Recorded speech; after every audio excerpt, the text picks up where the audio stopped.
Up. Hello, everyone. Welcome to Table Reads at ScriptCamp. I am your host, Gray. What we do here, for anyone who doesn't know, is read scripts that have been submitted to us from our server members, and then give feedback. If you choose to participate in the form of reading a part in a script or giving feedback, you will be given script coins, which are a currency here on the server. You can use them to buy various merch, or if you have 100 of them, a full-length reading of your very own TV pilot or feature on this event. So do keep that in mind. I need to stop having coffee before these because I get too jazzed and I read too fast. But we're going to work with this.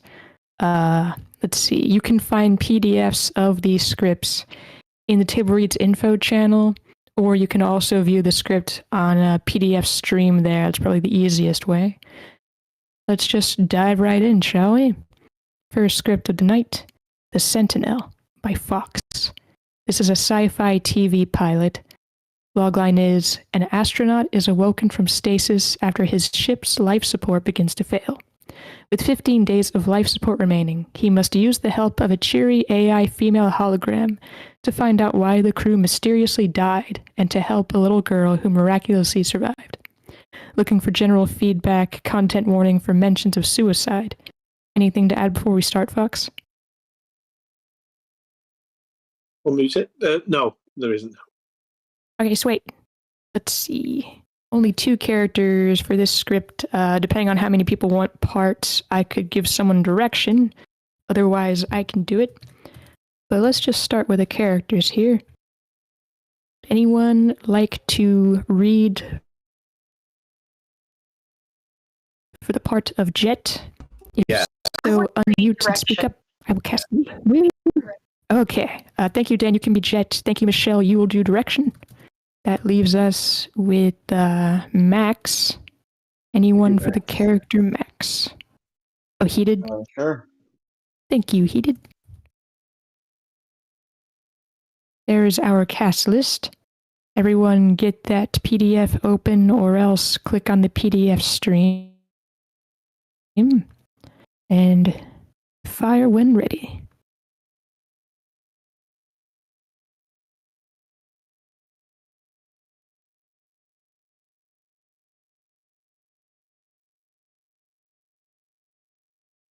Also, Michelle, you're muted. Okay, I clicked on PDF stream, but I couldn't get the, I couldn't actually get the, oh, there it says, where's the script? Watch the PDF stream. So we watch it from the PDF stream. Is that it? Mm-hmm. You can download the PDF or you can just watch the screen, but can you see the text now? I can see it on the, on the screen. So I'll just watch it from the screen. Okay, good.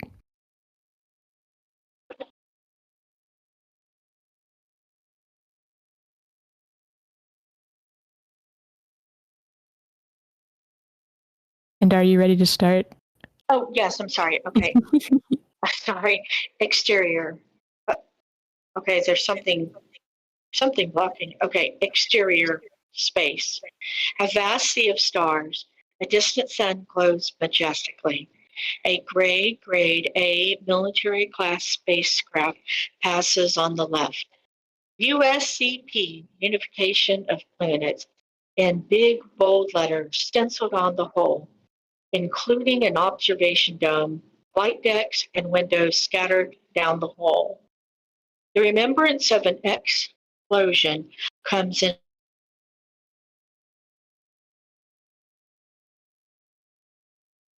a huge hole on the right side of the spacecraft. Gases and liquids leak into space. The colossal ship passes, and her 3 big engines at the rear flickering on and off. The roar of engines sounds like a car's engine, refusing to start. Internal USB spacecraft continuous. A high-pitched alarm echoes down every corridor, and the ceiling's red lights pulse, casting the surrounding areas in a red Internal USCP spacecraft bridge continuous. The bridge is state-of-the-art with computers and sophisticated navigation and communications gear, looking like mission controls with this bank of video monitor. A big set of windows at the front showing space and the distant sun. A green light sparks in midair, and a healing form bleeds into blue. Max is a 5', 5" very attractive female in hologram who wears the ship's uniform, blue suit, and boots. The alarm and its pulsing red light cease. Max stands at the control panel and reads the text on the screen. Wow. Internal U.S. spacecraft stasis pods moments later. Hundreds of little red lights flicker in the darkness.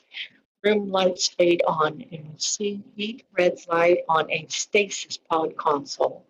Rows and rows of stasis pods line the large room. The pods are rectangular and colored military gray, and on top is a glass door. Men and women and children occupy the pods. Max quickly checks the pods. Everybody is dead. A green flashing light catches her attention. She disappears and then reappears at the pod with the flashing green light. Her eyes widen with shock and curiosity. A man, late 30s, he's alive. Written on the glass, Sergeant Jet Foley. He lays aside wearing blue shorts and a red t-shirt. He activates the pods, the glass door, and the glass opens like a door. Activating another button that begins to gain consciousness. Sir,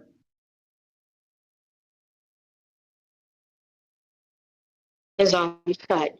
Jet sits up slowly. can you hear me? Jet opens his eyes, blinking hard, squinting. Can you hear me? Can you see me? His eyes fully open. He turns to Max. Groggy. 2 years. Time is it. Sir, I have some bad news.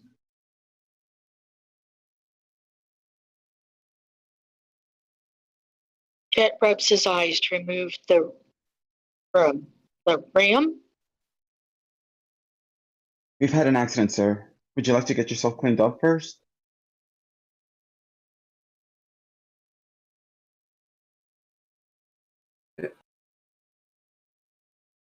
Clean. What accident?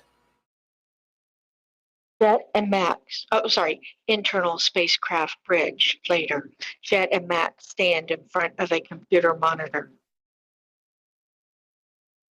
The ships manifest as passengers all have red lines through their names. You see? Everyone's dead. Jet steps back and sits in the captain's chair. Sorry, sir. You're not permitted to sit in the captain's chair. If he comes back from the dead, he can have his chair back. Okay? It wouldn't be possible. Oh. Your logic. Now what? Right now, we have 20 days left of life support.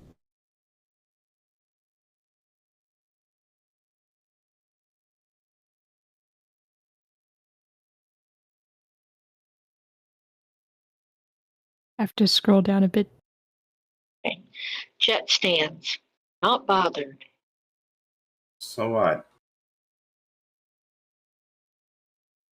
Jet walks off the bridge and into the internal USP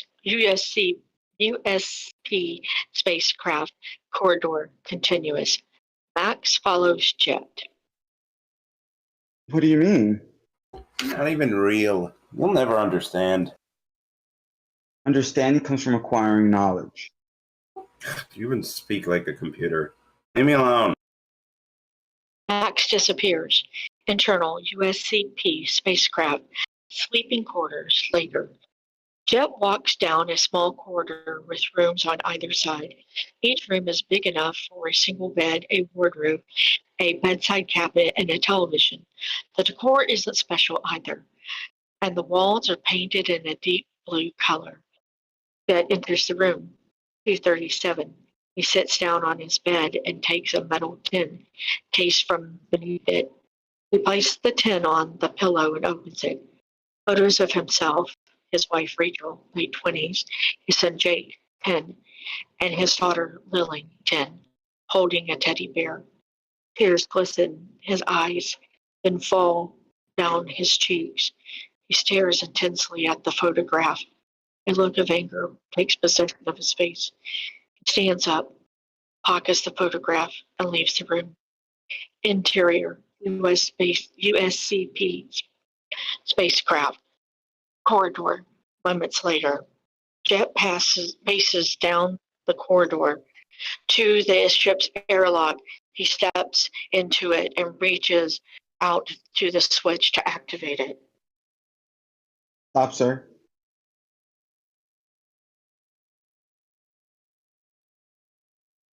Max appears in the front of him outside the airlock. Don't. Please. Tears stream down Jet's face. Come back into the ship. Jet reaches to the switch again. If you activate it, I cannot stop it.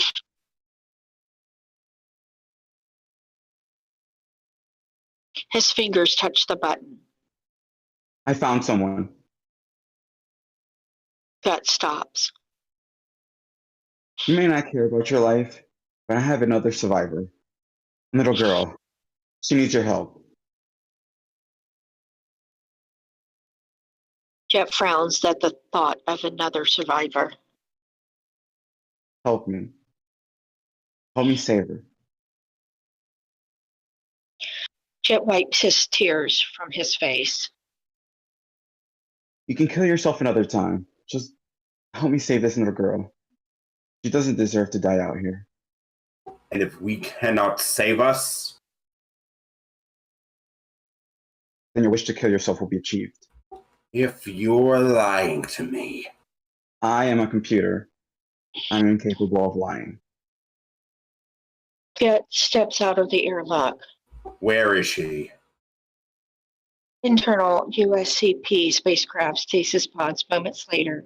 Jet stands next to the little girl's pod, with Matt standing behind him. A green light flickers, and a readout of the pod shows she has 14 days of air remaining.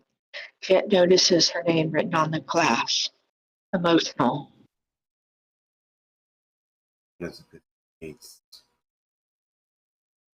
Sad. Her family didn't survive. Jet turns his back on the pod.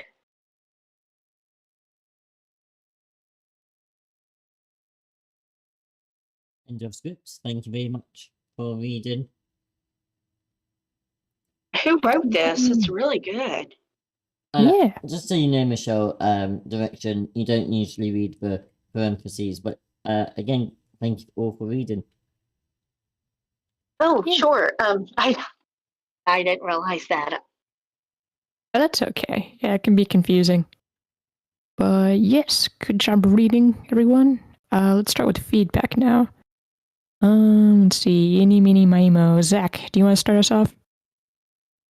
Yeah, this is the start of the pilot. I think it is. So page 1, 2.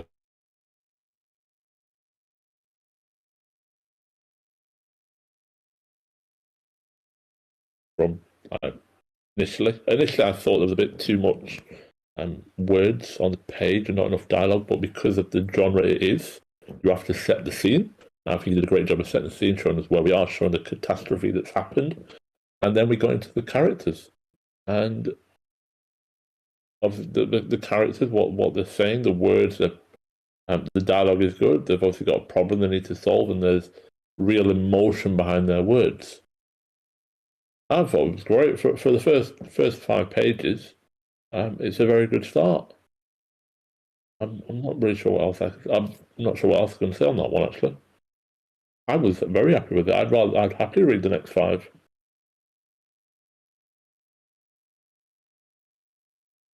And that's what I've got. Thank you, Zach. Valor, did you have any feedback? I did not. Okay. How am I going to say this? Kremlinite. Did you have any feedback? I'm sorry. I joined like 5 minutes ago. Unfortunately, nothing productive. That's fine. Terrain, did you have any feedback?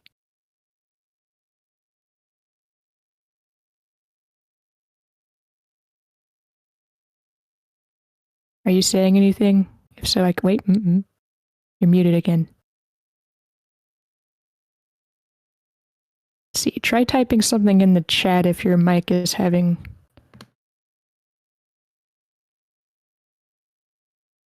Yeah, I can't hear you.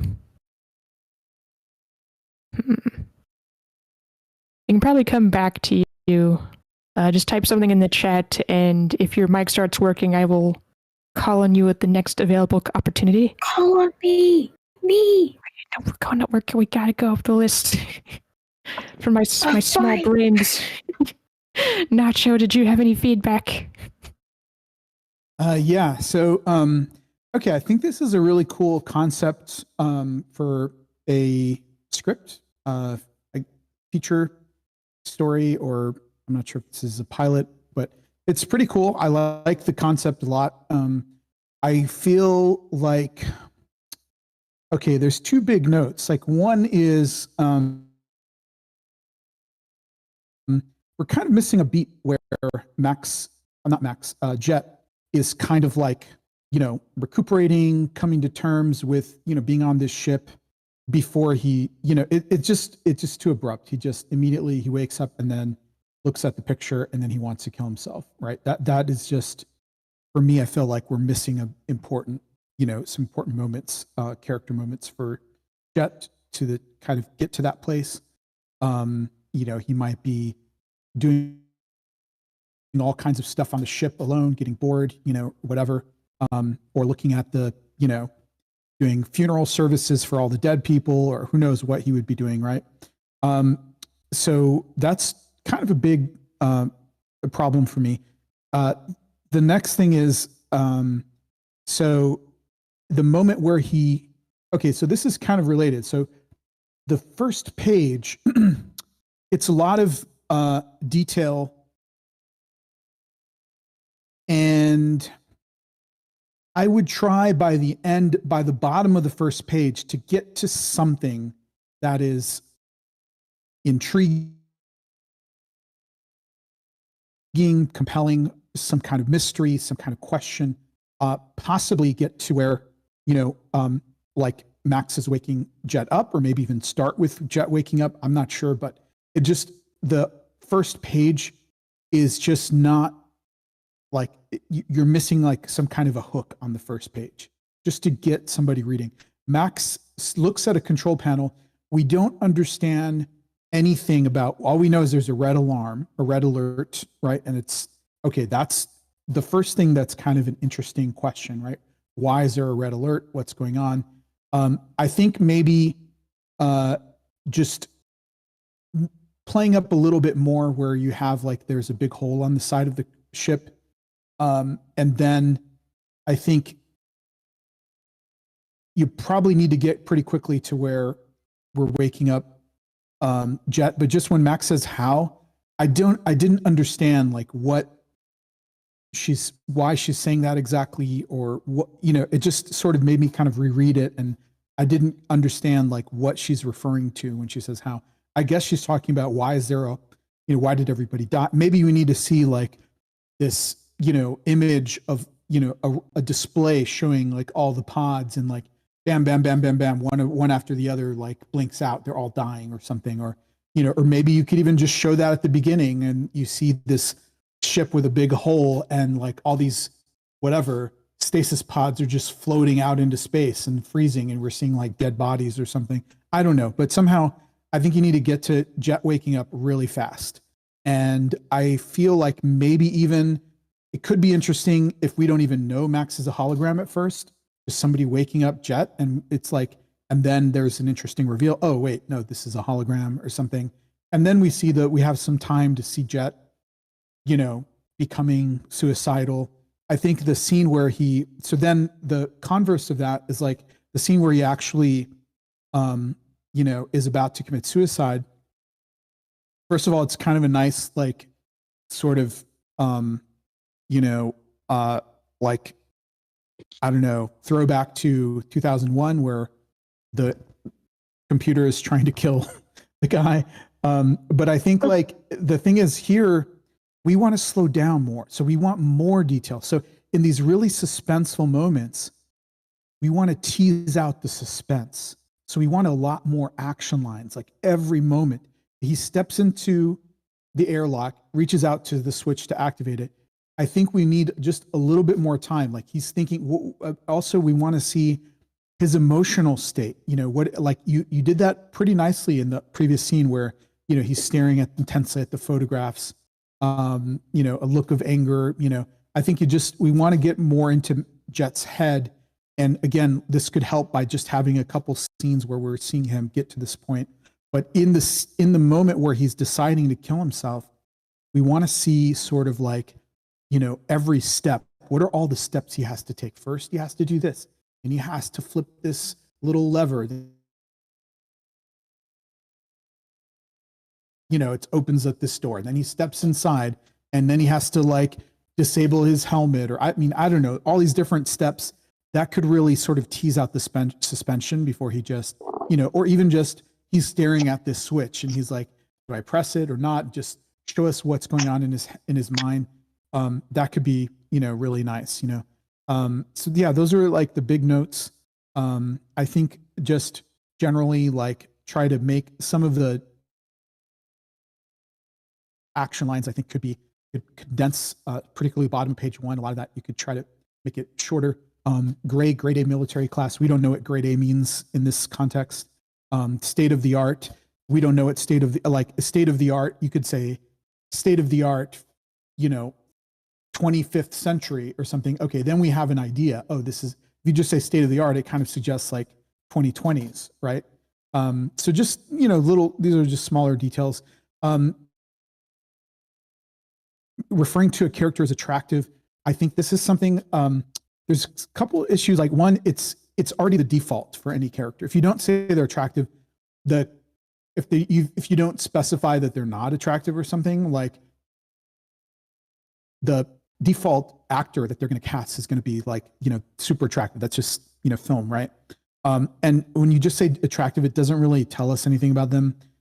We were looking for something unique or some kind of quirky, interesting detail.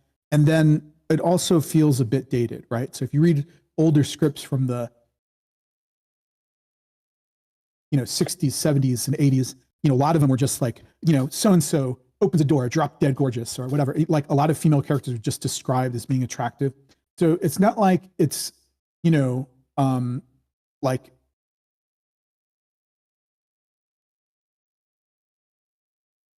the characters being attractive, unless it's really specific to the story, like a story about, you know, the world of supermodels or something, right? Anyways, hopefully that's helpful. I also have some line notes. I'll just post it here. Thanks, Nacho.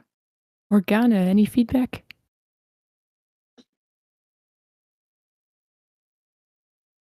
Not really. Okay. I wasn't See, here for half of it. Michelle. Okay, yeah. Michelle, any feedback?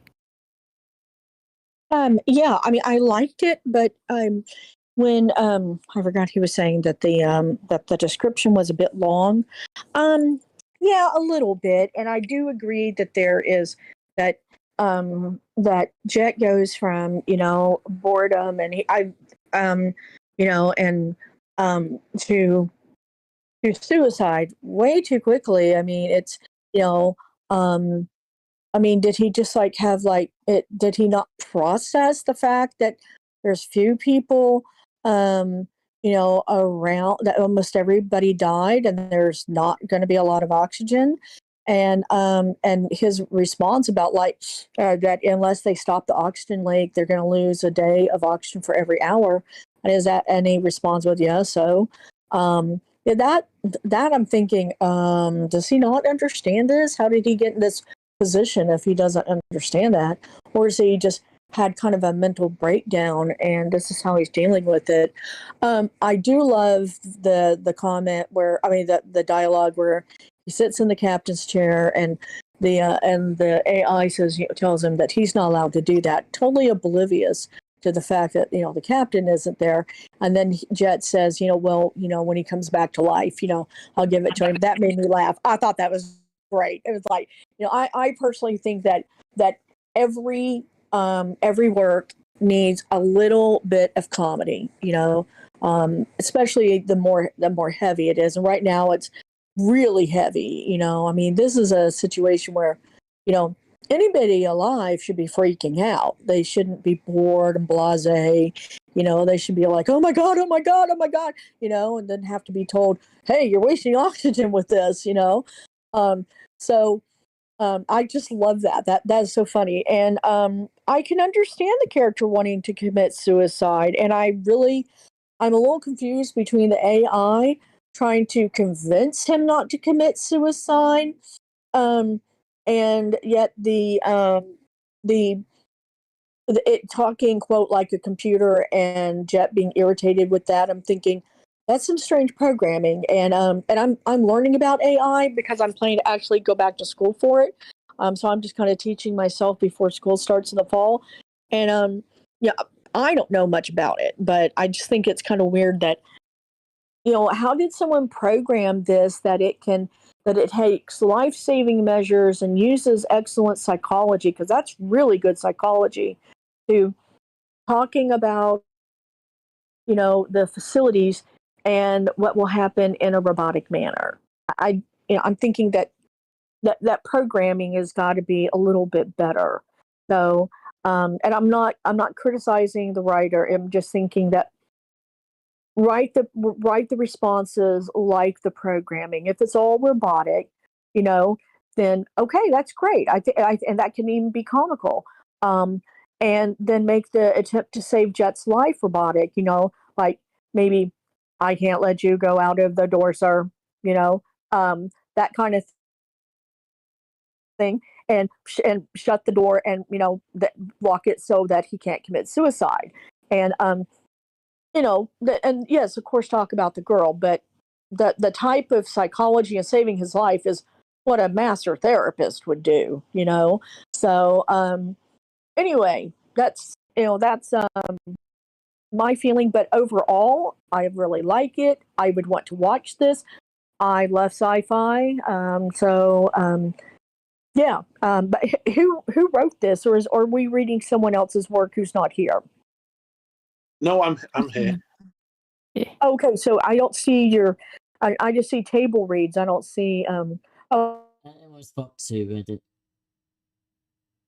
wait, It's me, hold on. Fox. Okay, who said that? Who wrote this? Fox. Well, Fox, I think did a fantastic job. That's and I'm nitpicking with a few others, but overall, I think you did a great job. So, and I will say I really like the whole in this in the showing, the spaceship.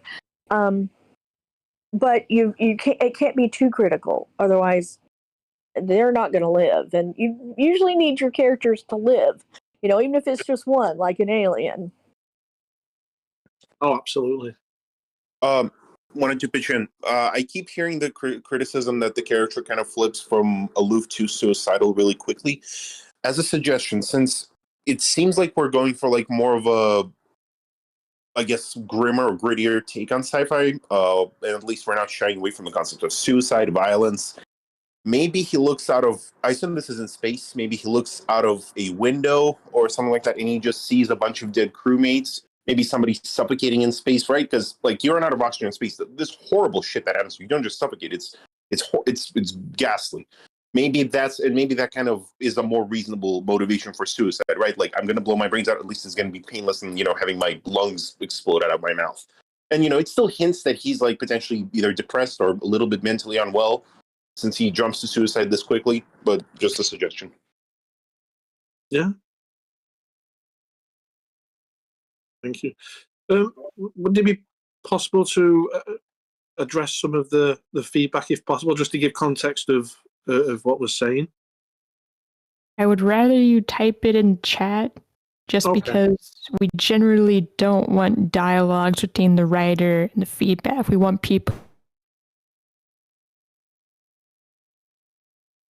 The No, script. that's fine. That's perfect. No worries.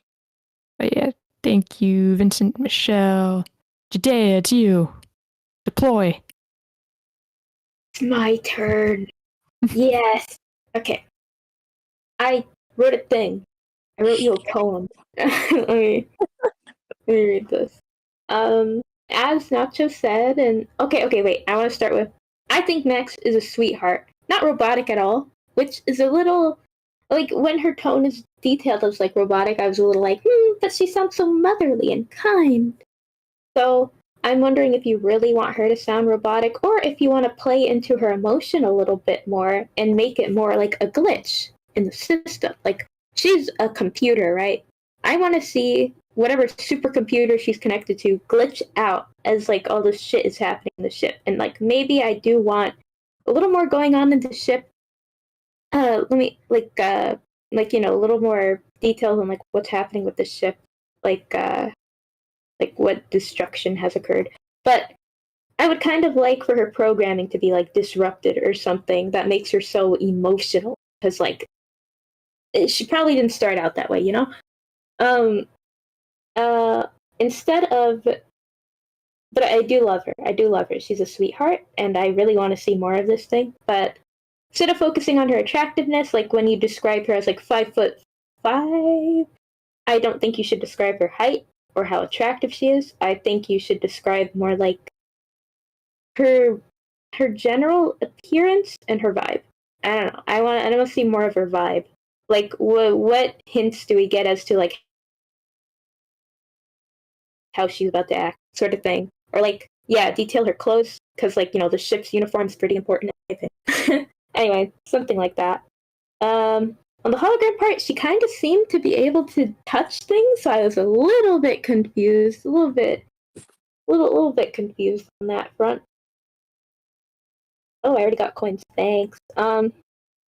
But it might have just been like a fucking activation thing with like her hand, she waves it or something, which I would like more details on how she activates it, because I'm a little confused on that front, I'll be honest. There's a lot of, speaking of details, maybe there's a little too many about like how everything looks in the room. Like, there might be a bit too much detail there. I think we just need a general rundown of what's going on, basically. I also agree that there should be more action lines in general to detail more what Max and Jet are doing, and it could really help with pacing as well. But yeah, I think you should focus on, what we're seeing at this very moment that isn't like all these things in the room, but mostly like what are the characters sort of focusing on, and what is like the general rundown of this room, or like what is it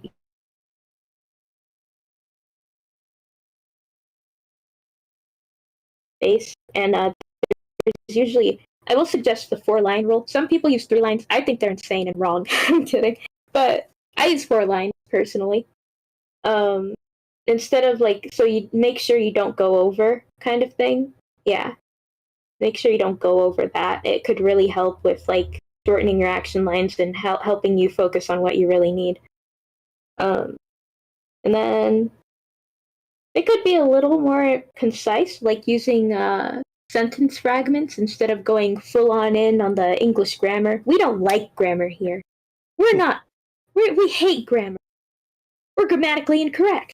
So I think you should try some of that.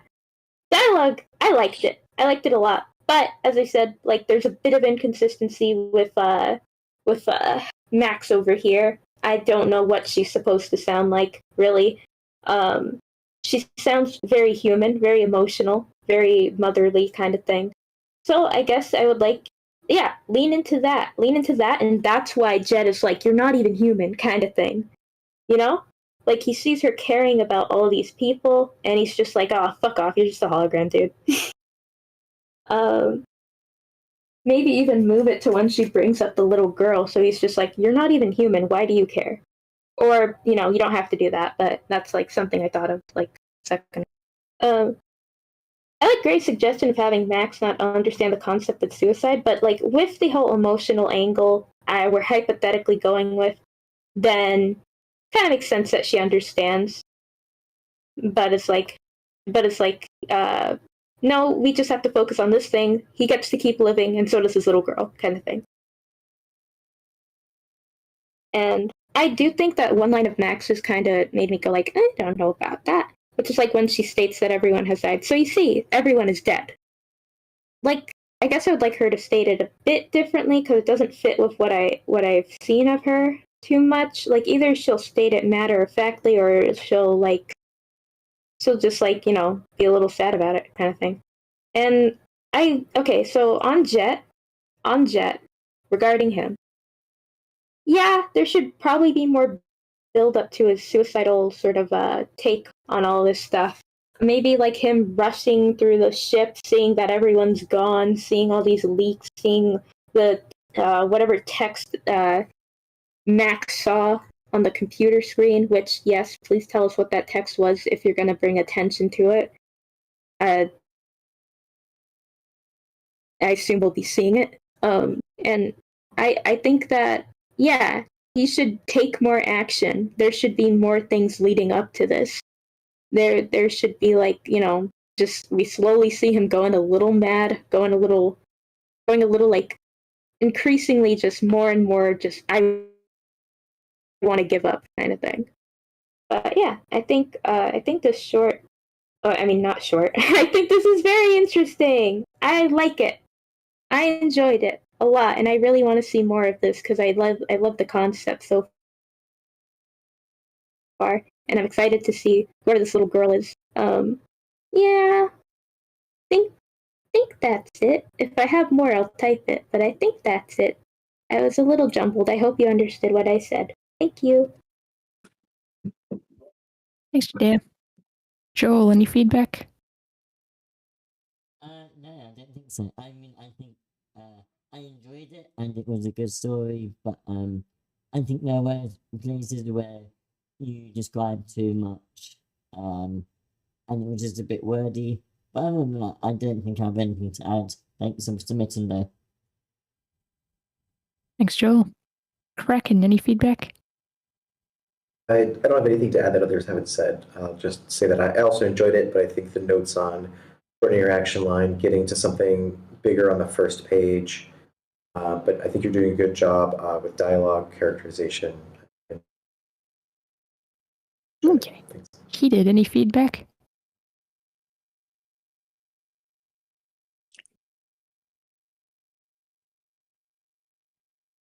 I know. 1 2 1 2. Wait, there you are. Mike 1 2 1 2. I can hear you now. Cool. I can hear you, Heated. Thank you. Fox, this is a pretty fun script to read, and like it reminds me again, right? Passengers, where people are stuck in a ship, and there's a ticking clock of oxygen, so that's going to keep us on our toes from the start to the end. Kind of reminds me of the sci-fi film Aniara, where it's this ship that goes into the middle of space and they have no course and they're heading to nowhere. I'll put it up on the chat. Max is someone like Cortana from Halo. At least that's how I saw it. From the beginning, you have the ship coming right from the left, UCP. I think maybe you can switch that sentence around. UCP, unification of planets, in big bold letters stenciled on the hull. You could say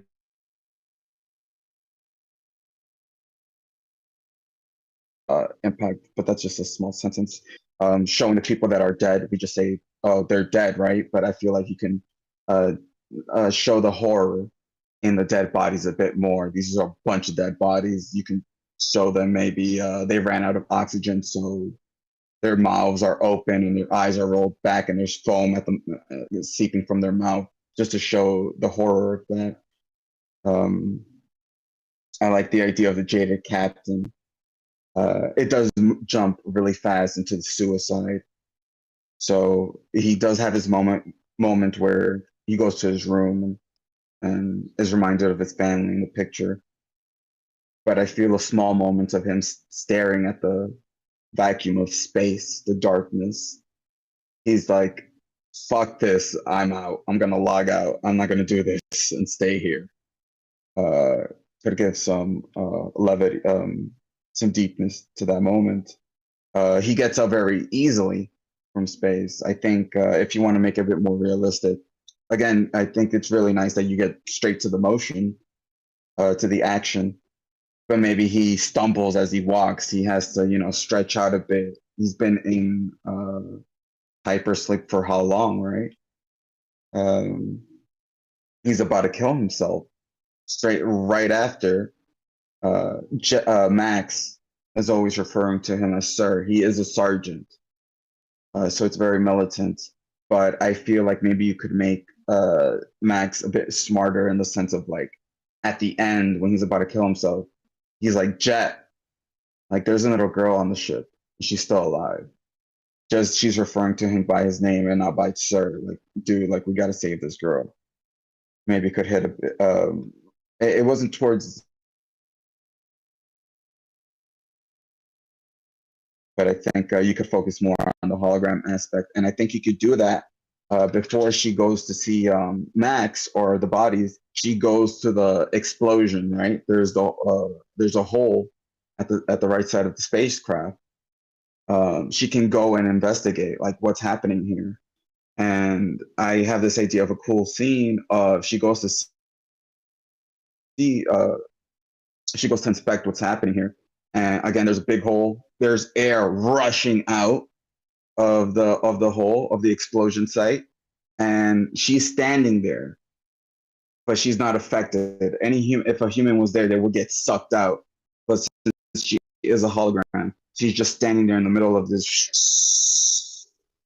just this air rushing out of the ship, and she's watching this, and she's she's not affected by it because she is a hologram. When it comes to description, people were saying don't say she's attractive. Again, all the actors are going to be attractive because that's how we see actors.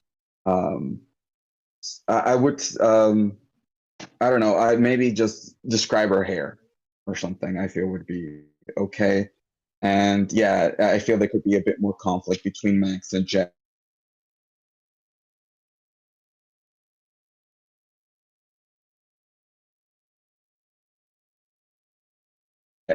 Into let's save this little girl. He does have a daughter. I think he did a really good job with this one. I know it could be a bit clunky at parts, but I can see the vision, and this is pretty cool, dude. So yeah, good job. Thank you. Heated Evil Michael, any feedback? Yeah, thank you. Okay, so yeah, you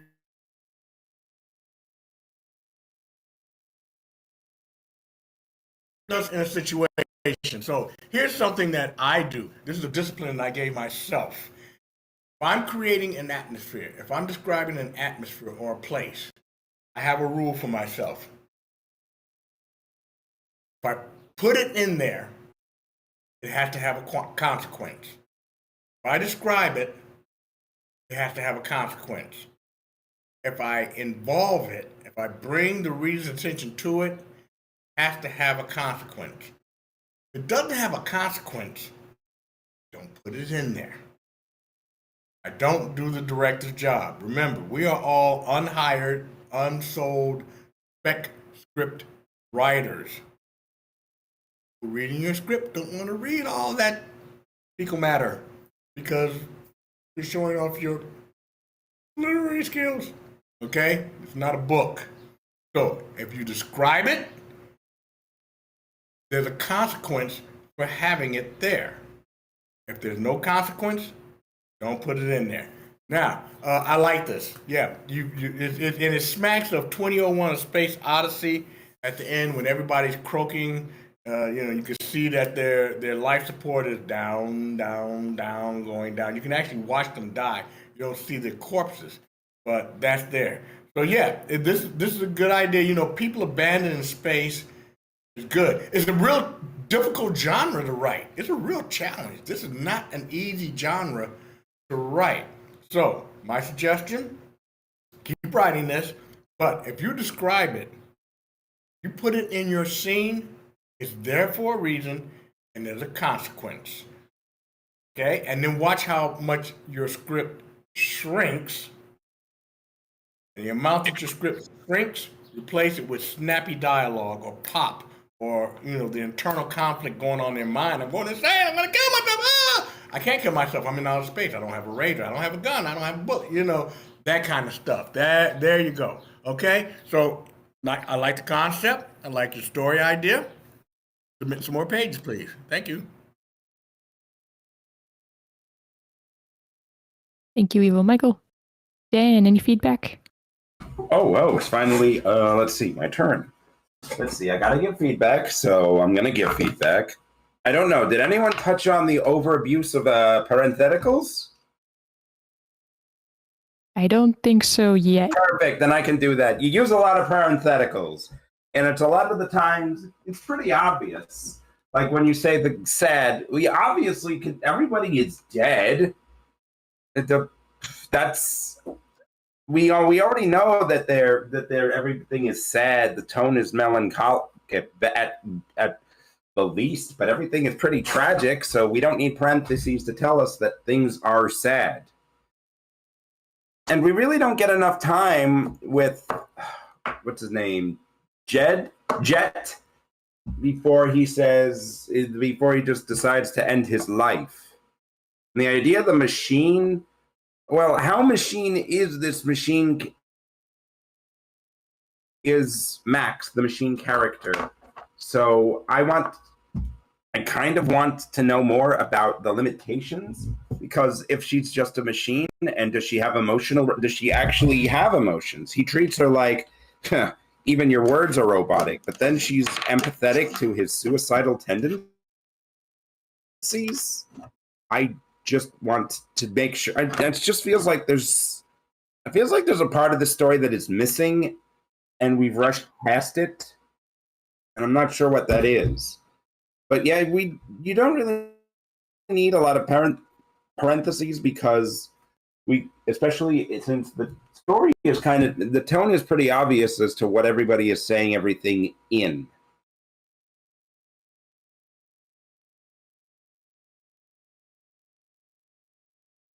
All right, I've talked long enough.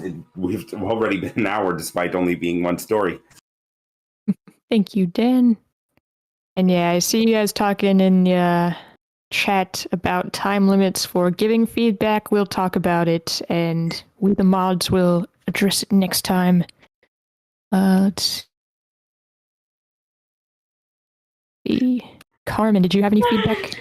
Yeah, I think what Dan is saying is that the dialogue is working, so you don't need the parentheticals. So I agree with that. Thank you for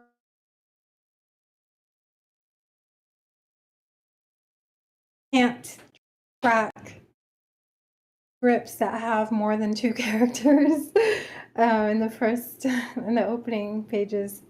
I get so confused. I see that a lot with writing. I probably do it myself.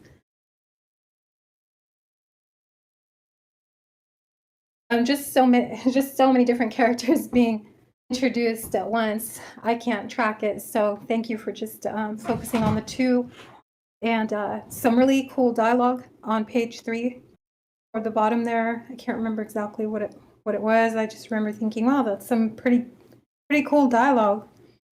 And you provided the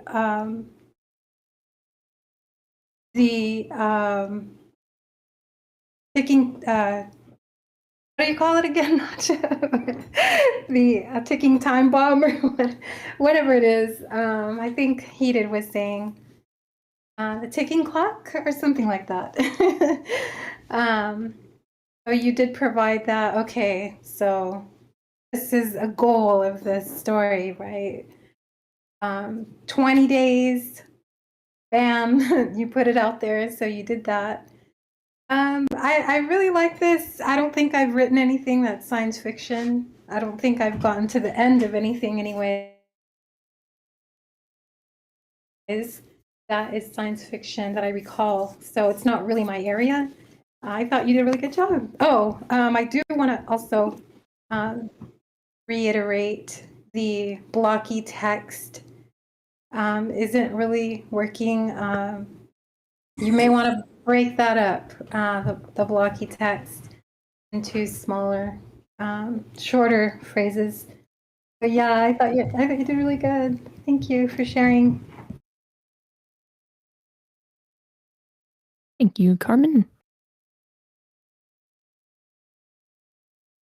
And Terrain, did we ever get back to you? I had unplugged my headphones, and of course my computer freaked out. But I thought it was good. Yes, sorry. I meant to get back to you at my earliest convenience, but I guess I No, it's fine. overlooked. It's all good. Everything's fixed on my end. I'll wait. Good job with reading and feedback, everyone. Thank you, Fox, for sharing. Enjoyed it. Hope to see more submissions from you in the future. Hope some of the feedback helps. Yeah. Oops, sorry. I just want to thank everyone for the feedback as well as the readers. Thank you very much. It's very, very insightful and helpful. Thank you. Yeah. Oh, sweet. We can move on to our second and last script of today. It's sort of a sparse week for us, but I decided to just leave it at 2 scripts just because I'm having a rough go of it.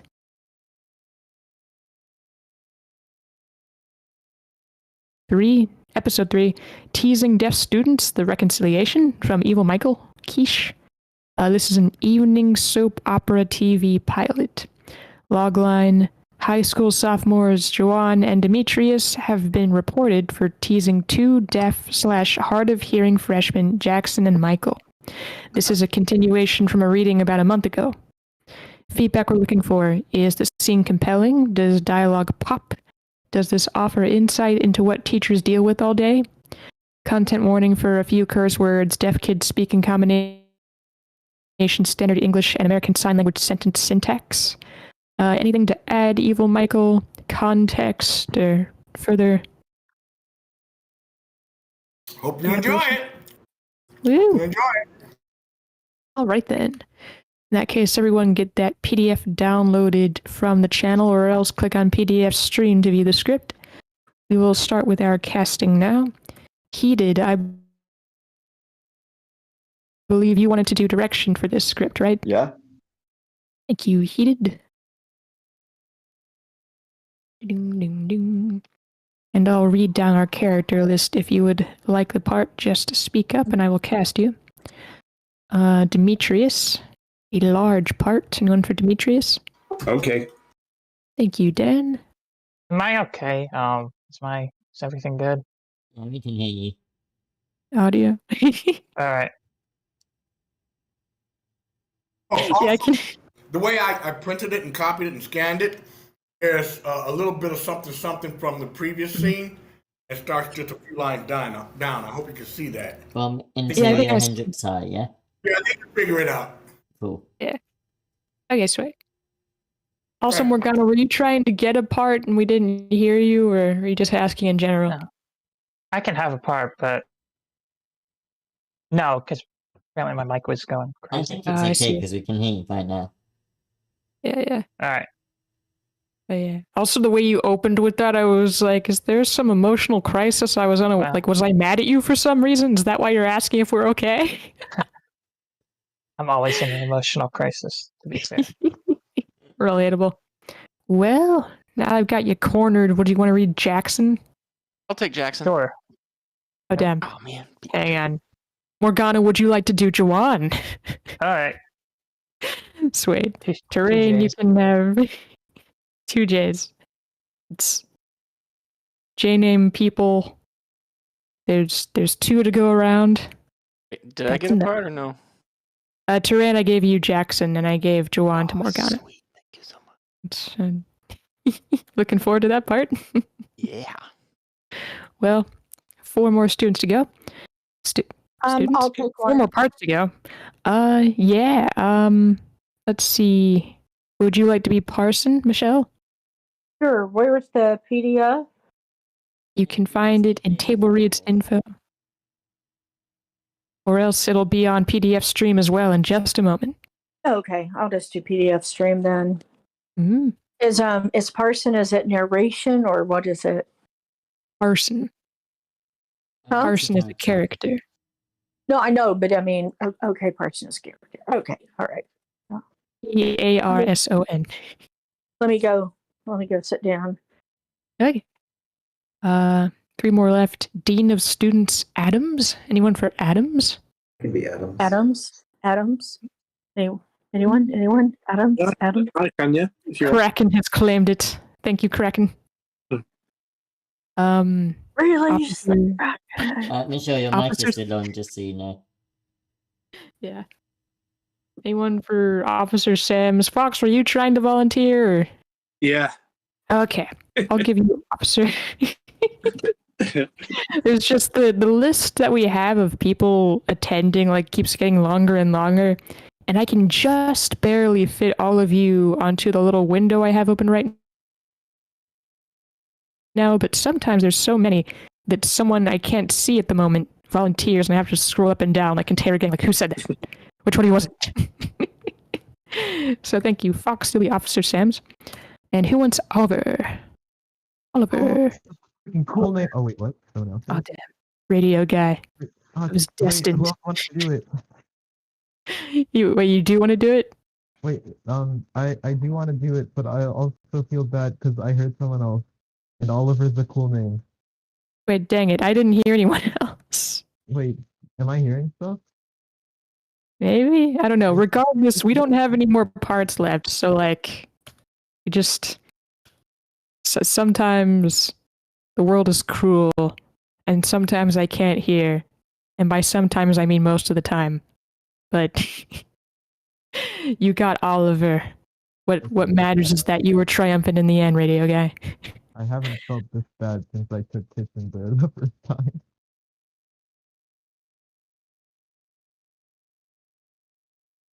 But yeah, there's a cast list. Get that PDF open, or else click on PDF stream where the script will be visible in just a moment. And whenever you're ready with direction, Hita, go ahead. And you're starting on the next available slug line, so that's going to be Interior Hendricks High School Day.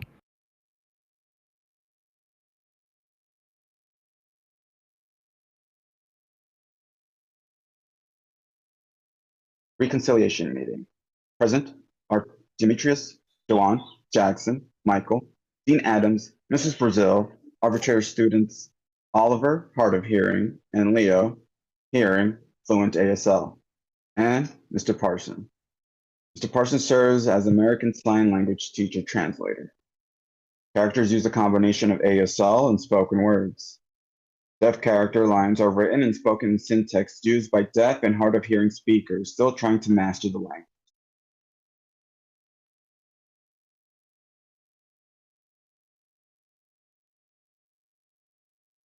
Is that All right, I apologize. Dude, I'm sorry for teasing you in the hallway. His name is Jackson, and his name is Michael Demetrius. Jackson Michael, I'm sorry for teasing you. I don't know you were so sensitive. I was only playing. See, that's what I'm talking about. He ain't sorry for nothing. He still thinks it's funny. That's why I didn't want to come here. Talk? I thought he was deaf. How can he talk while he's doing all that finger talking stuff? Asshole.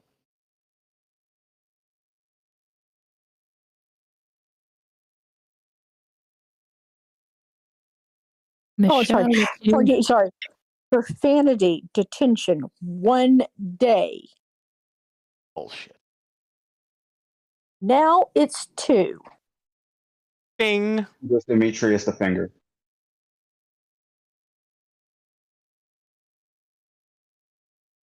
It's a week. A one line up. Jackson, stop now.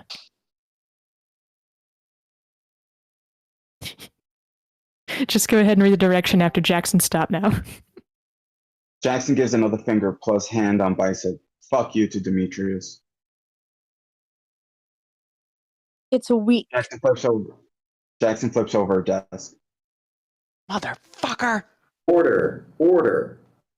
All the students in Mr. Parsons start signing at a speed incomprehensible to the hearer, trying to calm Jackson, who is ready to fight Demetrius right now. Demetrius continues to go for bad. Adam sends a text to Officer Sams outside the door. Enter Officer Sams.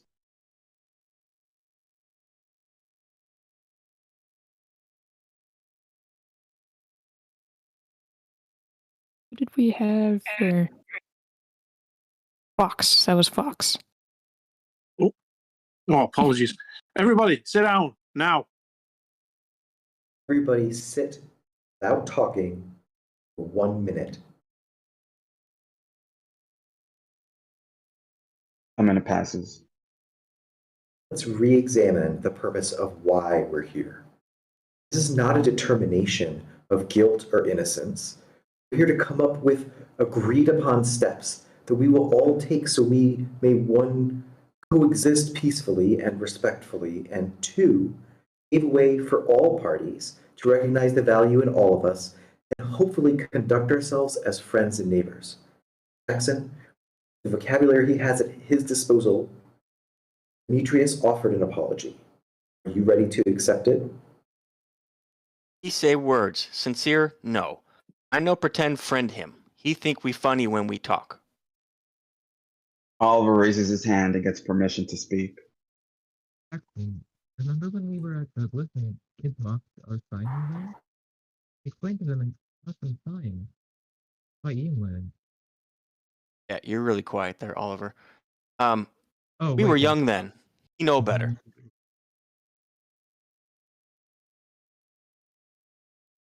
Okay. You're like muffled. Yeah. Oh, okay, hold on. Let me just. Oop. Hang on.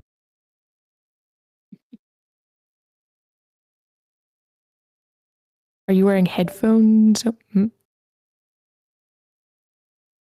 Okay. Try now. Okay, is this good? Yes. That's way better. Okay. Where were we? Maybe teach him deaf culture. Oh. Maybe teach him deaf culture. Him thug. Think thug cool.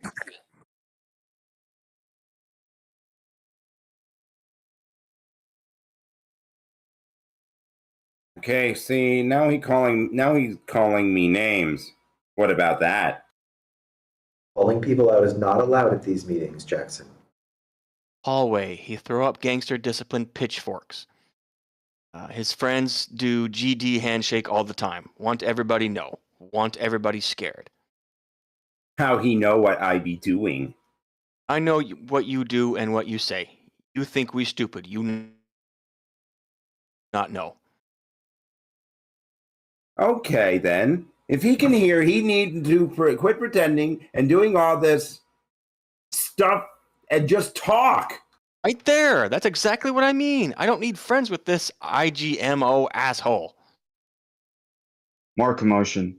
Sam stops it with hands on hips. Next one, Jackson. Take it on personally myself. Why name everybody's is siding with Demetrius. IGMO here? He started it.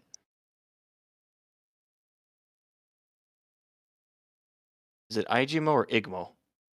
Igmo. Igmo. Oh, got it. Jackson Jackson forfeits his right to reconciliation. How can I forfeit when I'm not the offending party? Or are we ignoring that rule too? Jackson and Demetrius are at a stalemate. Michael, are you ready to reconcile by accepting Demetrius' apology?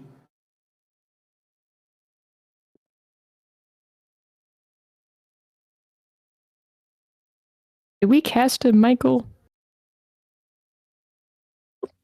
Do not apologise. Nothing to accept. We're not leaving like this. Jackson, I don't need to explain to you how out of line you are. Apologize. Okay, if it gets me away from him faster, I'll apologize. I'm sorry, Demetrius. I didn't know you were so sensitive. I was just playing. Oliver and Leo can contain no longer and cover their mouths to laugh to Get your themselves. coat. Let's go. As Officer Sam attempts to take Jackson by the arm, Jackson aggressively jerks his arm away. Sam backs Jackson belly to the wall and waits until Jackson settles. Jackson settles. Sam's and Jackson leave. Arbitrators, what is your conclusion of this attempt at reconciliation? That one.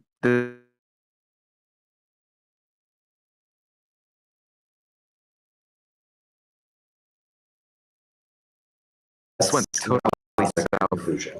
I think Michael still deserves an apology.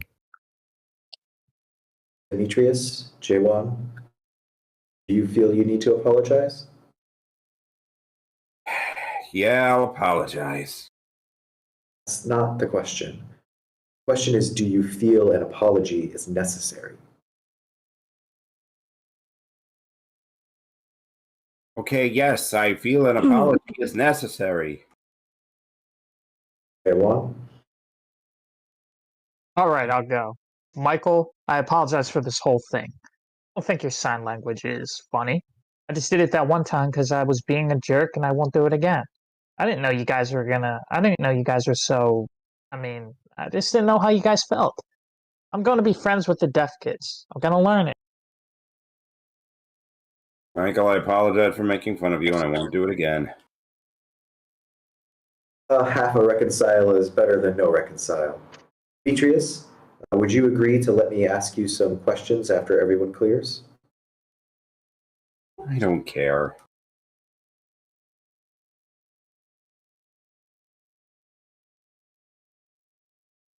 It's Morgana. How you say sorry in sign.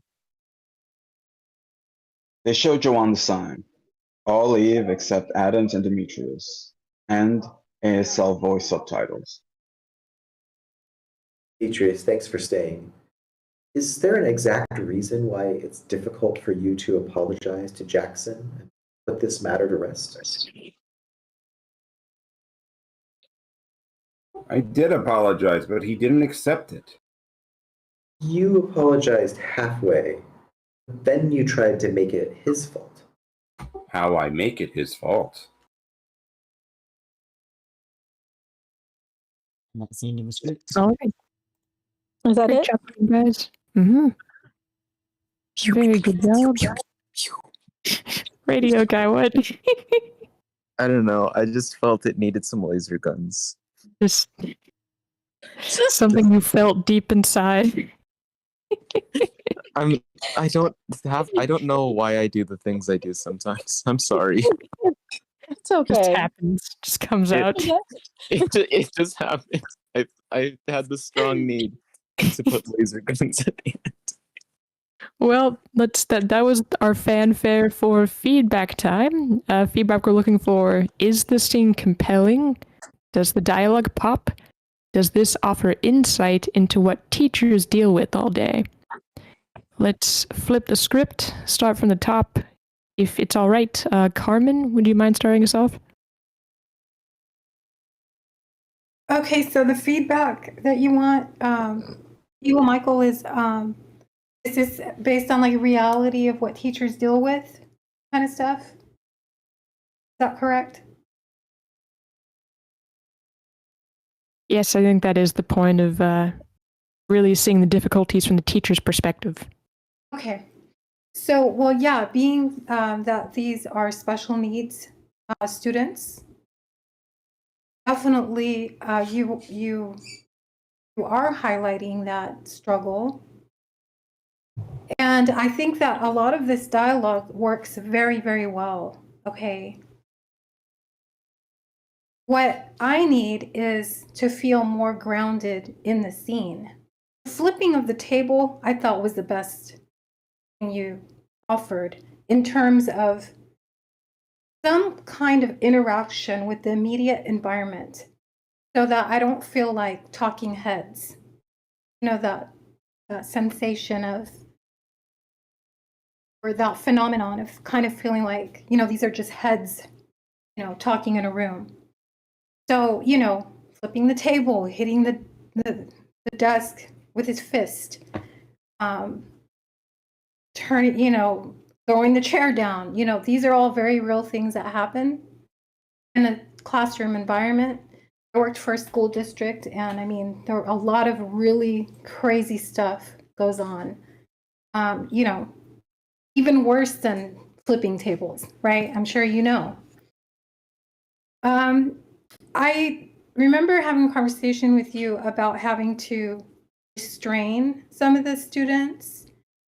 And so I would imagine that at some point, something like that will come in this work. I mean, I saw that this is part of like the 35-page thing already. So I think it's a really important story. However, if it's going to take place within a school, also on top of having more interaction with immediate environment, maybe having, and you know, I'm only seeing it from, I haven't been in a lot of the table readings, so I haven't seen, I wasn't able to get the file also for some reason. I couldn't find it. But so I may, you know, you have to figure out if what I'm saying actually applies to you, obviously.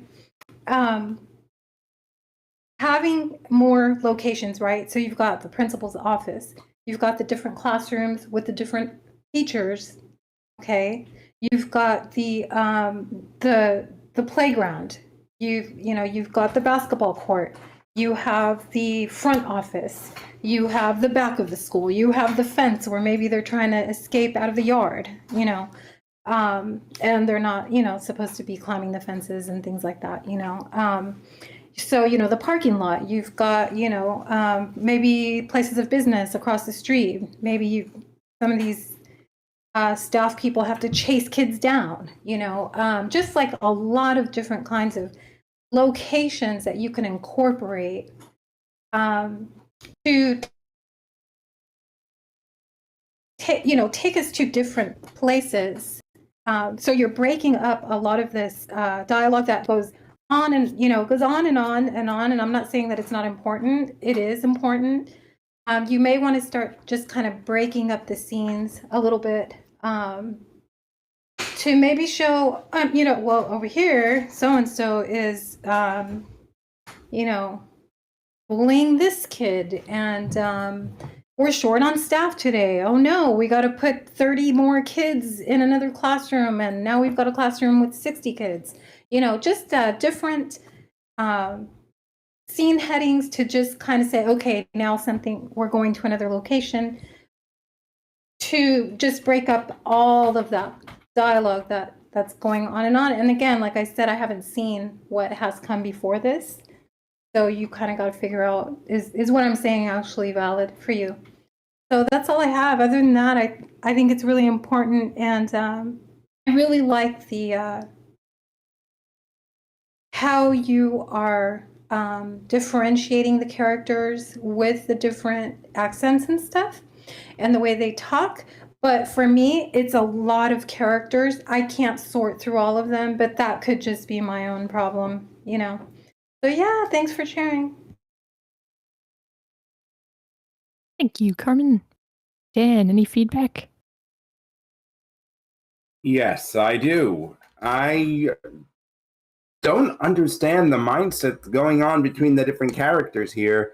It seems like everyone's either stupid or just plain mean. There's no which character. I'm going into the scene saying which is the character I want to root for. Who am I going to say? Who is the main character of this scene? Who does this scene revolve around? Who is the main character? There's like 8 people in here, and I don't know. Am I supposed to be am I supposed to be wanting for the bully? Am I supposed to feel bad for the I probably feel most hope. I probably am wanting the most for the ASL kids because everybody seems to be ganging up on them and dogpiling them. Heck, even the bully keeps doing the broken English thing that they do. He said, "Why do you do that?"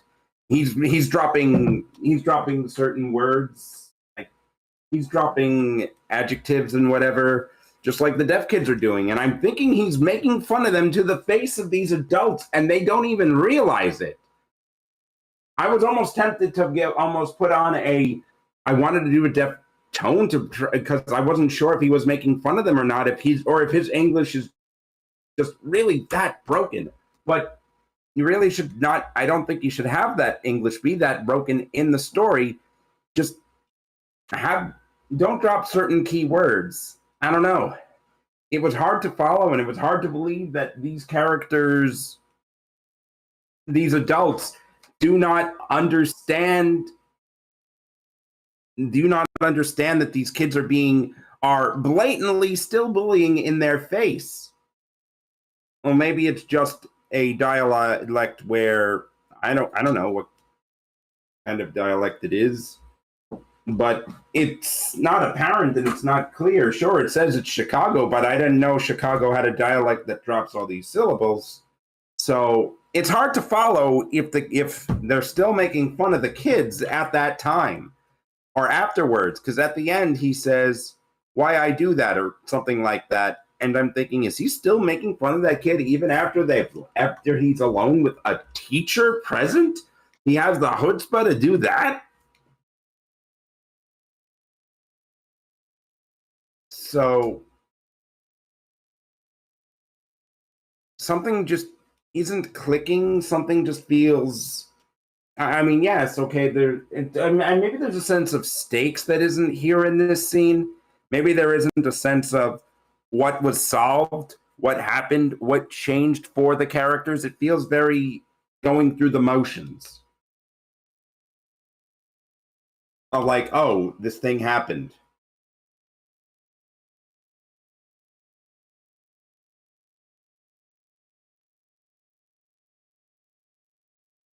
Okay, was there anything else? Not at the moment. Okay, thanks, Dan. Fox, any feedback? Yeah, sort of to echo what's been said. I was confused. Like again, I'm coming in at page 30, so a lot of the backstories may have been already filled, but the conversation between the characters was very jarring for me. I did get a little bit lost. I'm not gonna lie. I do like the dialogue, but it's sort of to echo what's been said before. It does seem these adults just. I don't know if they're blind to it. I don't know. I don't know. I mean, I'd love to read everything beyond page 30. Sort of read it from the very beginning. But I'm slightly confused at how the adults act a little bit. If you get my meaning. So I'd love to read what's been before, and I'd certainly like to read what's after it. Absolutely. But yeah, unfortunately, that's all I have. Thank you, Fox. Heated, any feedback?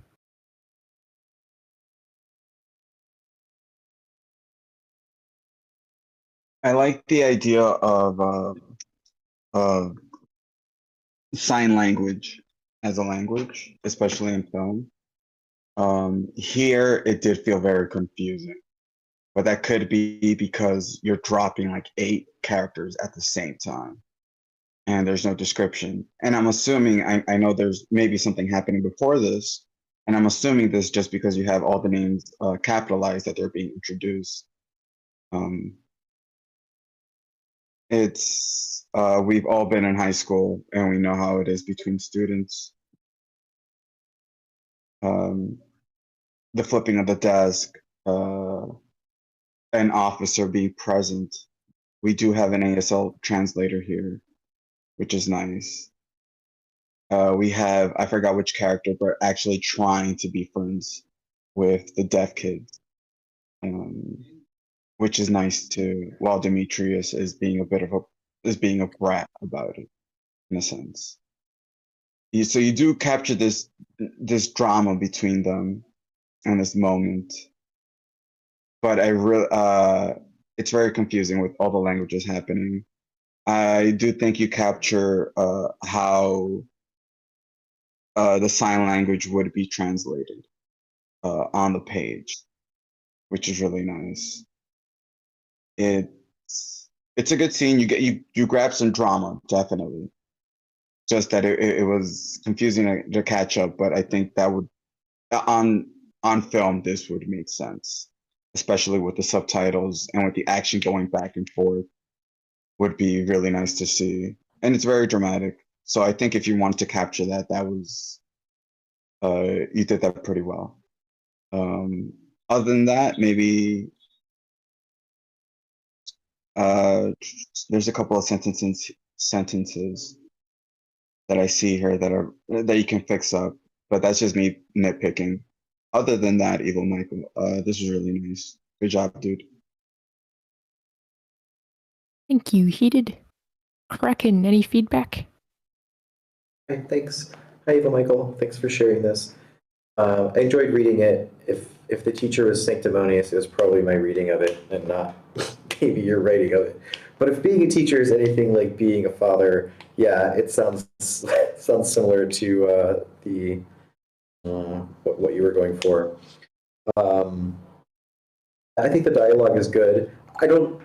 I was a little bit thrown off at first by the missing words, but then you have that action line right before the dialogue starts on page 30. It says deaf character lines are written and spoken in syntax used by deaf and hard of hearing speakers still trying to master the language. And I kept that in mind. I was like, okay, I see what's happening here.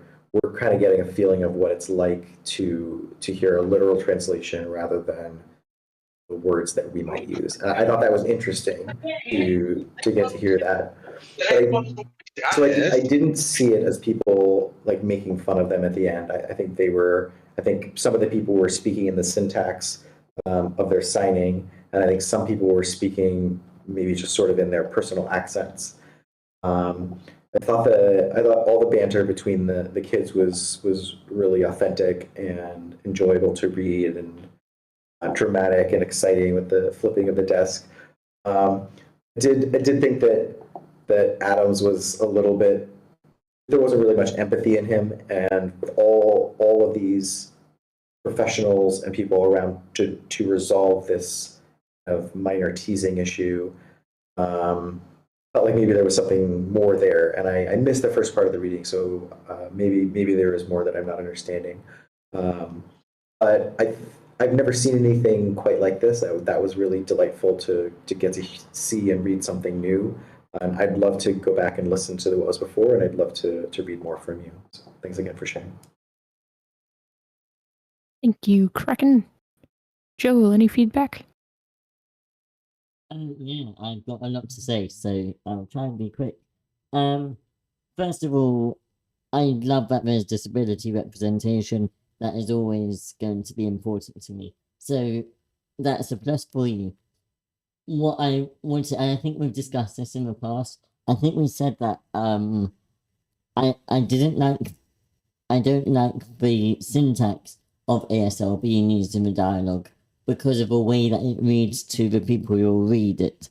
You're most likely going to sell this, if you're going to sell this, it will most likely be read by hearing people, and this will just turn them off. It makes it much harder to read, and anything that you ever write, you want to make it as clear as possible, because the more difficult it is to understand, the more the producers will be like, yeah, no, I can't be bothered to spend all this time and effort into reading this and producing it and try and wrap my head around it.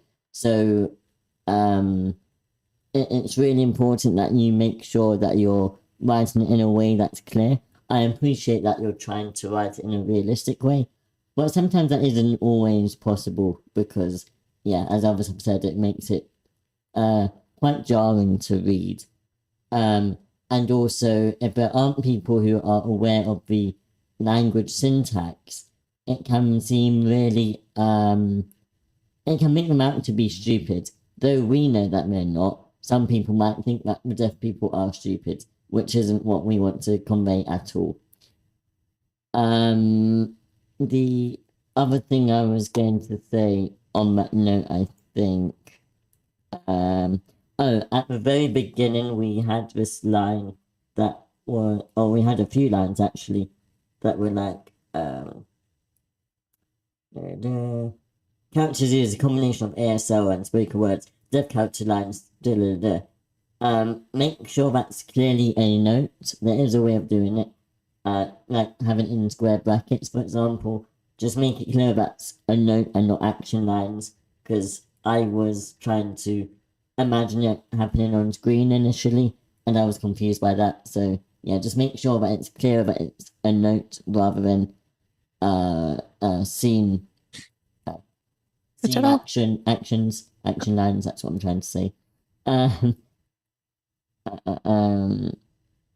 As someone else touched on, I can't remember who said it, but the teachers and staff were quite unrealistic. They just seemed to be watching the kids arguing and like, yeah, sure, let's just watch it. I don't know. It was, and there were also a lot of staff for the number of people in the room. It was just, why is everyone here? Like, I think there are 4 people, 4 adults, and 1, 2, 3, 4 kids. I think I counted right. It's that 1-to-1 ratio that's just weird. And very unrealistic in that way alone. The dialogue felt off for me, not just for deaf people, but they're not very individual, I don't think. The bullies aren't particularly individual from themselves. And also J1, I think I said his name right. They have no involvement in the first, I think, 3 pages, and I completely forgot they even existed. And so when they come in on the last page, I was like, wait, hang on, who is this character? And then up in the back, because I just, I forgot that they existed. So just try and give them some more input in the rest of the script, because they are watching this without doing anything or reacting in any way. And as someone else said as well, I have no one to connect to. I have no one I care about. Like, okay, I do care a bit about the deaf children because they're being bullied for being disabled, which I'm never going to like, so I'm going to stand up for them. But at the same time, I have no reason to connect to them. I have no reason to really care about them. They just exist. And if there's no one in your story who you can care about and connect to, then you're not going to have any watchers, I'm not going to watch a show of just children being nasty to each other without being able to connect to any of them. I want to know their motives. I want to know how they're going to fight back. I want to see all these things. I want a reason to really invest in them. Otherwise, there's no point in me tuning in next week to see what happens next. Really, I think it'd be really great for you to focus on who we want to watch, who we want to root for, who we want to invest in and care about, and who will make us tune in next week to see what happens next, how they'll survive, and whatever it is. Just those points I would say. But thanks for submitting. Thank you, Joel. Jadea, any feedback? I typed it. I will reply to it. I don't really have much to say other than that. I mostly focused on the perspective thing. And kind of hate them. kind of it. I just saw your other message. I'm sorry. It's okay. I don't forgive. I'm kidding. But yeah, Jadea's message is higher up on the chat, so you just have to scroll up and read that to get the gist. But yes, thank you, Jadea. Yeah. Michelle, any feedback? Ah, my cat is so sad. No feedback, Michelle? Yeah, I just had Oh, there you to. are. I just had to get to it. Okay, so I've been listening to what people are saying that they're not emotionally anchored, and I'm thinking how I am. There's you got a violent bully, you've got a kid that's being bullied, and you got the friend, trying to be a mediator to as much as the kid can, and what Dan said about how can the teachers just overlook the fact that the bully is still bullying the kid, the deaf kid, when he's when they're alone with the teacher, or they're with the teacher. I don't know if they're alone. And I responded that,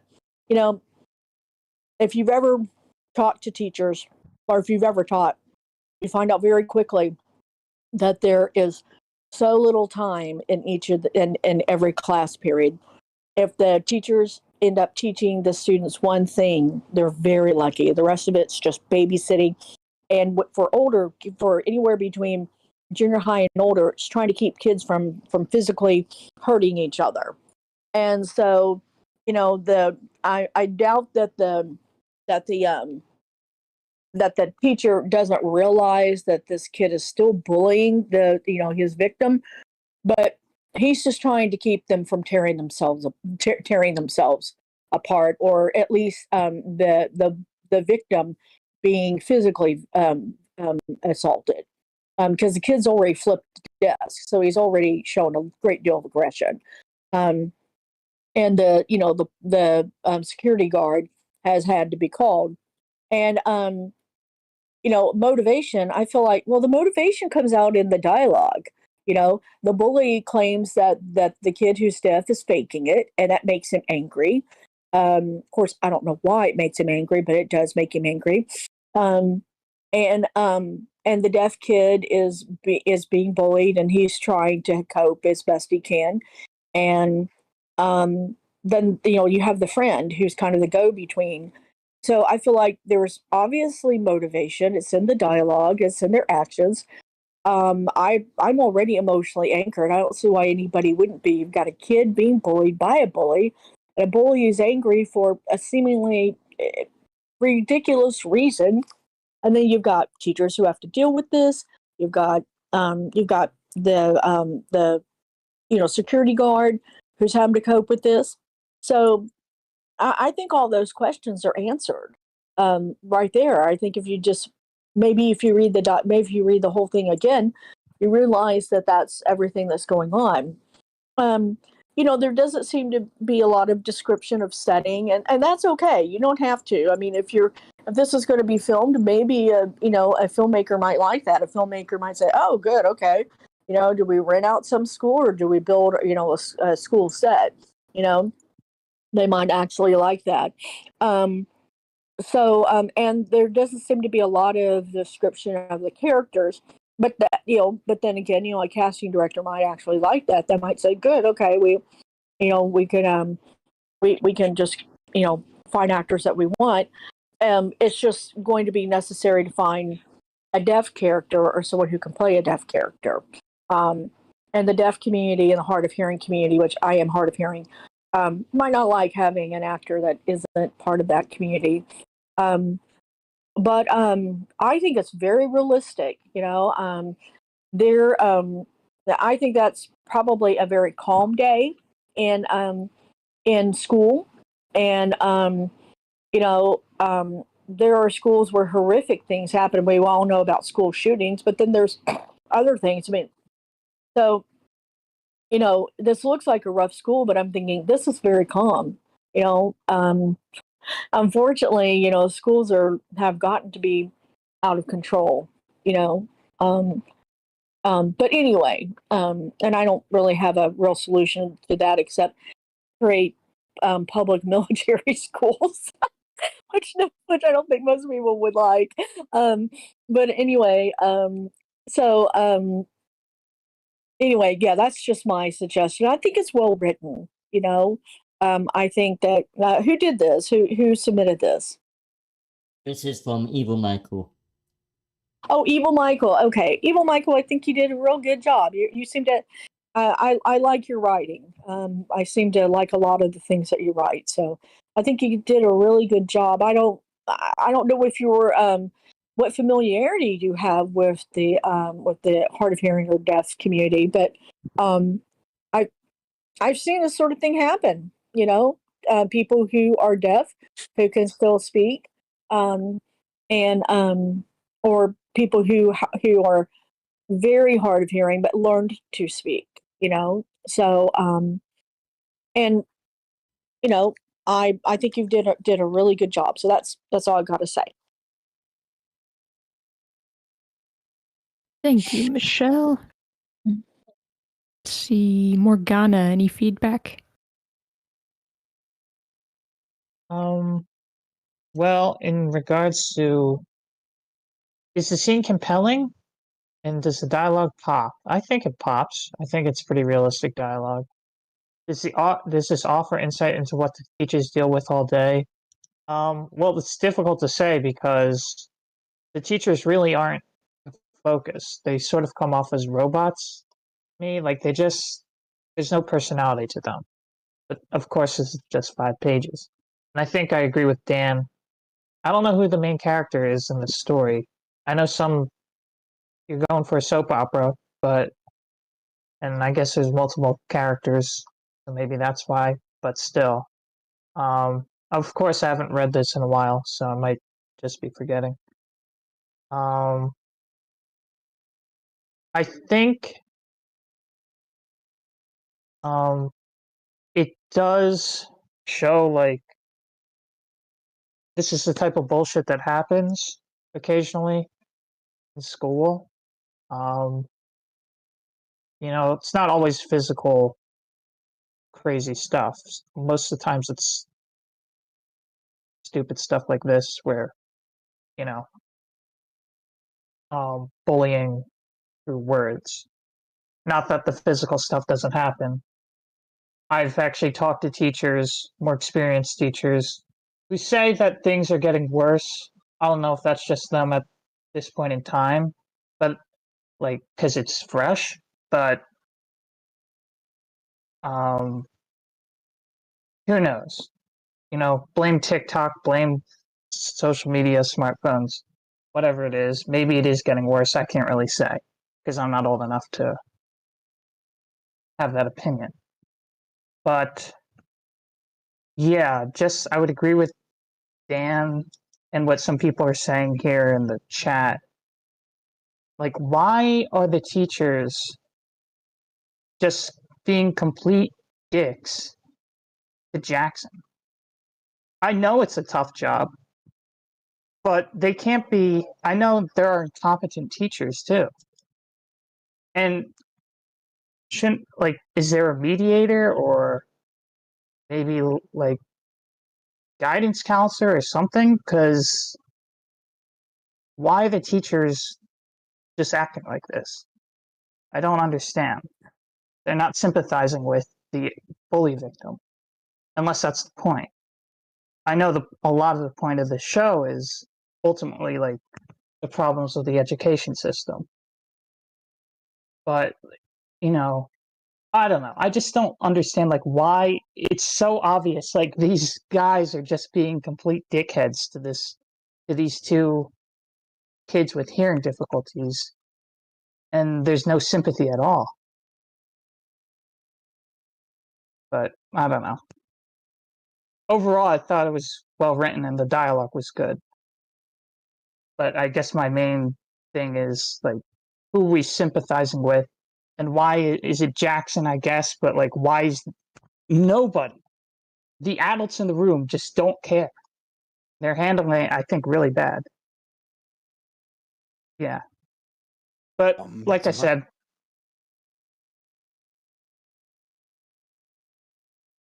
Thank you, Morgana. Nacho, any feedback? Yeah. So, yeah, I think I would echo some of the other feedback here.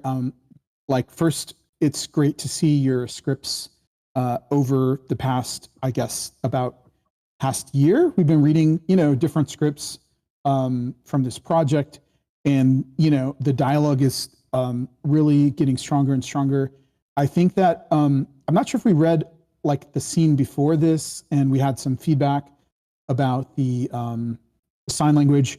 I think this would be a lot clearer. Just every single line of dialogue that has somebody signing, just insert a parenthetical that says like signed or something, right? Just because we get a little bit of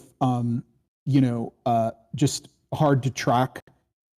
Is someone talking or are they signing? Because not everyone is signing, right?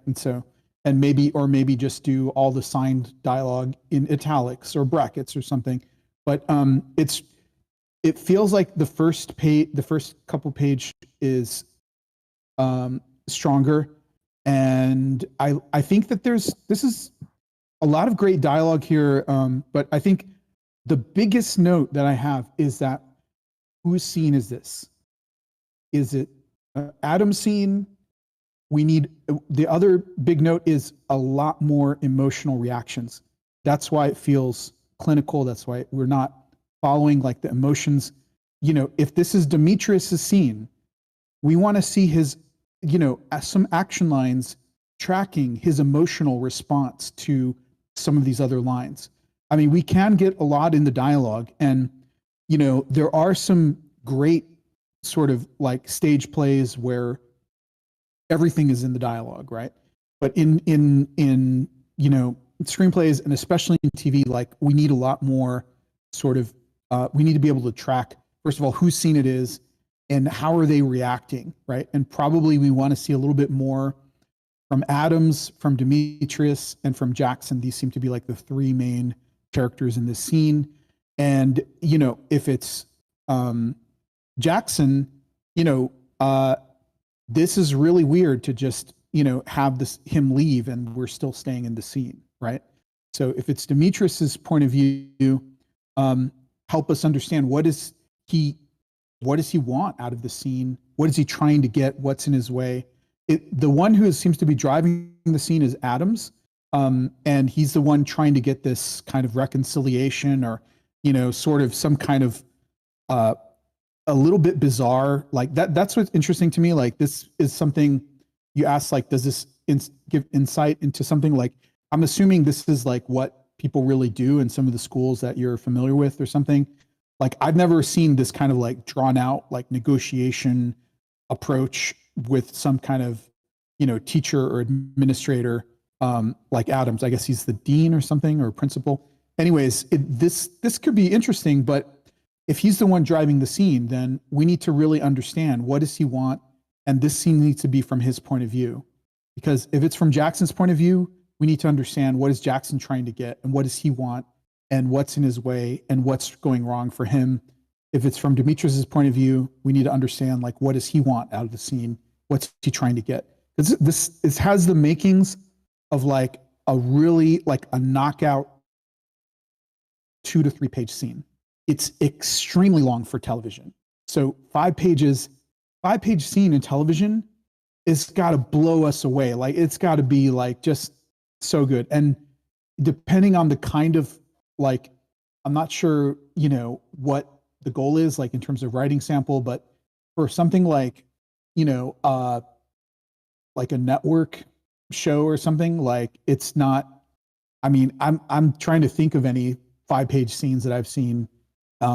It's really rare. So you will see it sometimes in like maybe like a streaming platform, or like, an HBO series like Mad Men has some longer scenes.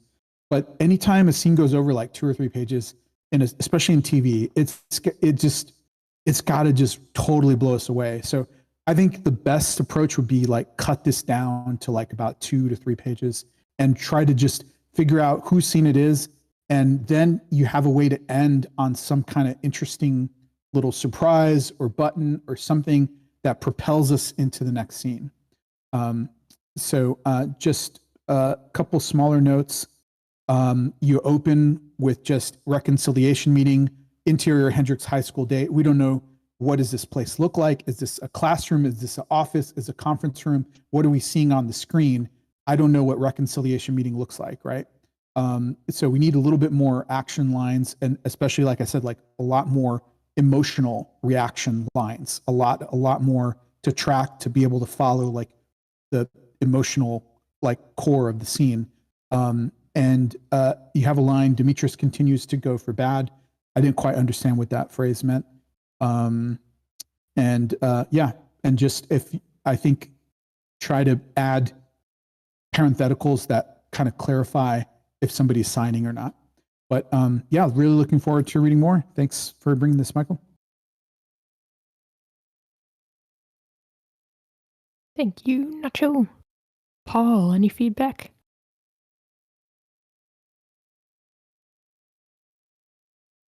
Or wait, Paul's typing. See, radio guy, did you have any feedback? I got a little. Let's see here. Notes. I'd say overall, pretty. Oh, dang it, Paul. Okay. Pretty good dialogue, I'd say. I will say, of course, there are a few minor typos I saw at the very top of the script. Like the first line, I think you wrote apologies instead of apologize, and I think you meant to write apologize. So there's that. Good conflict. The dialogue does pop, though it does get a little hard to read for reasons people have already mentioned. So it's definitely, I'd say if I were to add a little bit of sugar to the lemonade, I will say that it's a lot better than what it was last time, because I remember it being like really, really like hard, like kind of hard to understand the last time you sent in a script from this show. So there's that. Definitely some improvements. Well, I don't know if I have the right to say that, but I'd say that notes. Having hateable, I do gotta say that having hateable characters is okay, but they need to. I'm not sure what it is, but they need a certain essence to them, and like some sort of amount of redeemability in order for that kind of thing to work.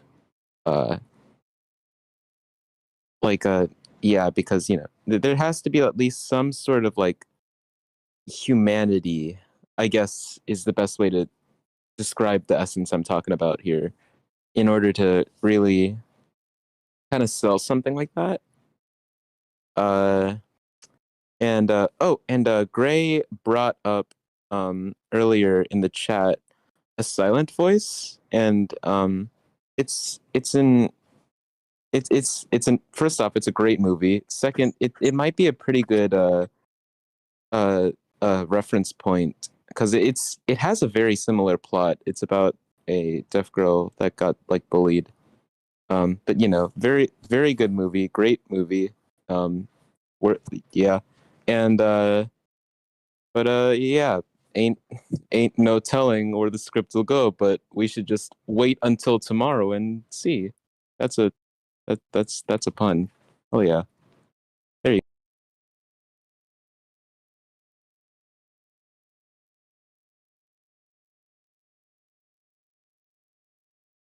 Sorry, thank you, radio guy. Schmack to the future. Were you here for the read?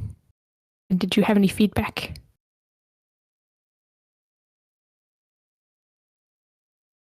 Let's see. I hope that wasn't some meme that I just read out loud that people sample in audio. Terrain, did you have any feedback? Yes, I did. So, if this is a place for deaf students where some of them can talk and some of them can't, then I think that in the script to kind of help us out, to put when they're signing, just put like, I don't know, the bottom in parentheses, ASL, and then maybe something like speaking. And if they're speaking, I know from watching Mr. Holland's Opus that the guy signing and he was learning to talk, and you could tell what he was saying, but the words were not really fully out there. So something like sorry would be like, Ari or something along those lines.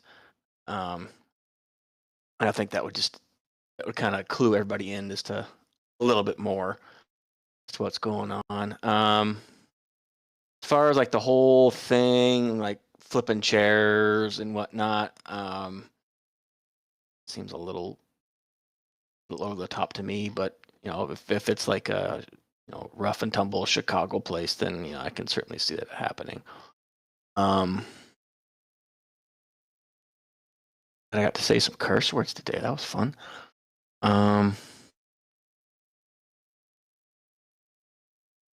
But overall, yeah, I mean, maybe just a little bit of differentiation between the characters. They all do kind of sound the same, but hey, so do mine. I just got to figure that crap out myself.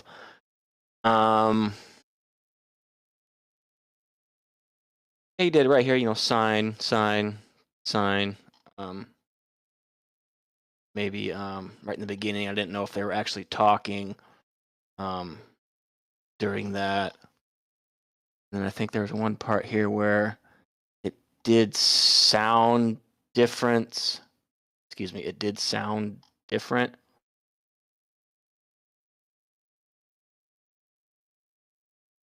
I think maybe he was actually speaking and just didn't quite have a full range there. That's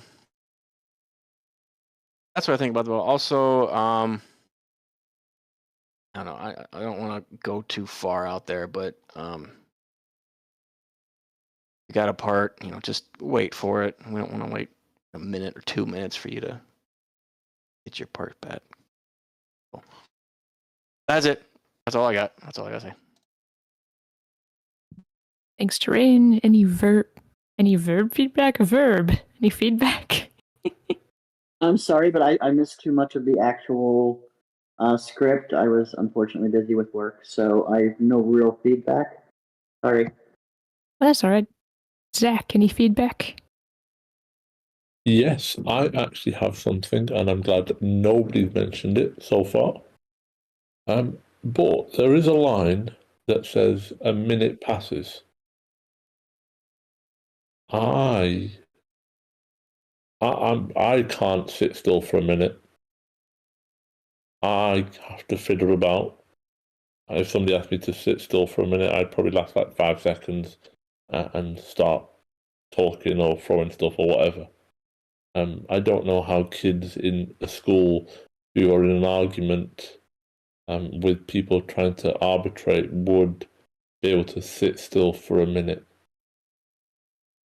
And there's also what are we watching when people just sat still? So there's something somebody wrote about the new Spider-Verse that uses silence very well in one of the scenes.